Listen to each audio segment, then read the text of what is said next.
Hey everyone, so this is the video on how to do Tali or 3 claps in Garba.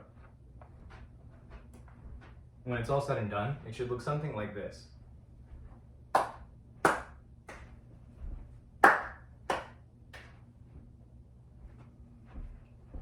do that, let's first practice the elemental step, which is essentially step left forward, the right foot corrects, left steps behind, right foot corrects. Left comes in front, right corrects, left goes behind, right corrects. Now all you have to do is introduce the claps.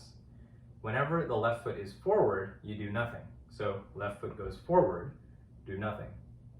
All the other steps require a clap.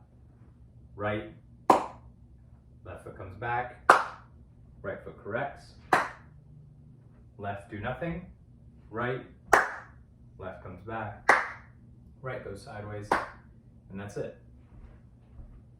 The only difference, and to make this actually musical, is that the left foot is your loading foot when you go forward for the first time. What I mean by that is that it takes an exaggerated step. You step longer with the left foot, then a small correction with the right, small correction with the left, small correction with the right. Long left foot, small correction with the right, left, right. So all together, it'll look like this. Long, 1, 2, 3, 1, 2, 3, long.